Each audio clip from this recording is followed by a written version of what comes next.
Okay, so we're back, and I come bearing bad news.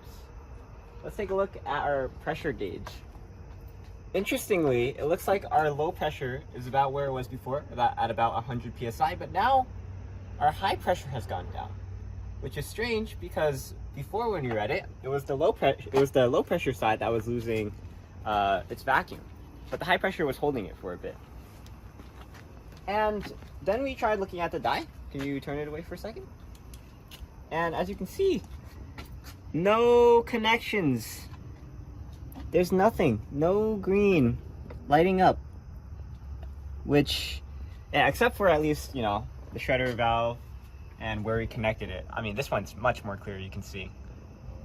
But as for, you know, the AC system that we can see, none of the connections seem to be leaking. Even the ones that we suspected being possible causes, like this one right here, which this one's chipped. If you watched one of our previous videos, it chipped off. So that could mean that the problem is in the evaporator, which would be a huge task to get in the dashboard and diagnose. But we're not going to rule everything out. We're going to take off the pressure gauge. We're going to put off the cap, and maybe we're going to put the cap back on, and maybe we'll see if, you know, it's the shredder valve. But it is baffling that now it's the high pressure system that's losing its pressure rather than the low pressure side. All right, so I'm just going to disconnect the system. All right.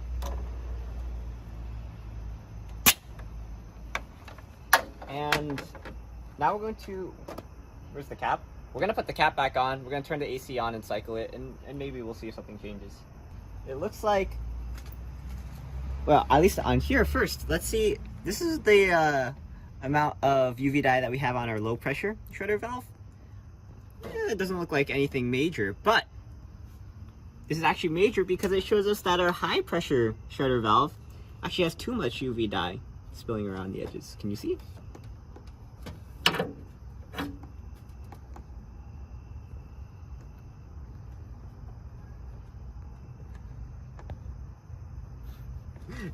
The glow doesn't show up well on camera, but that means that it's probably that the shredder valve on the high pressure hose is bad, and it's causing a leak, and that's why the pressure in the high pressure gauge is decreasing. Not sure what caused the low pressure to stop, but maybe that's just a fortunate accident. Anyway, this is good news because we actually ordered in advance a high pressure hose and also a low pressure hose as well. But the reason why we ordered this is because my dad was listening to my mom, and she was suggesting, thanks Mom, that maybe there's an issue with the hoses. And so he, like a week in advance, he already bought some replacement hoses.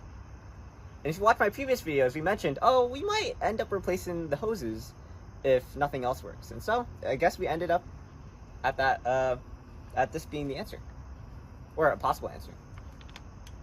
Okay, so here's the UV flashlight and I guess glasses kit. If you want to buy it, we'll link it in the comments down below.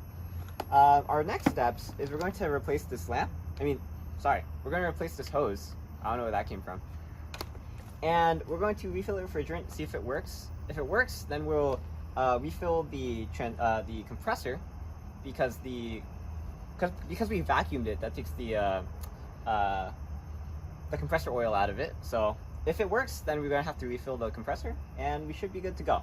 It is very rare, but it's still possible that the issue could be in the evaporator. We don't want that to be the case, so we're really hoping that replacing the hose fixes our problems. Okay, so because it's nighttime right now, we're going to do that tomorrow. But for now, I'm Aiman, and thanks for watching. Please like, comment, subscribe, and look at other videos on EyeOnAiman, and check out that next video and see if the hose really is the problem. And I'll see you in the next one. But for now, I'm Aiman and signing out.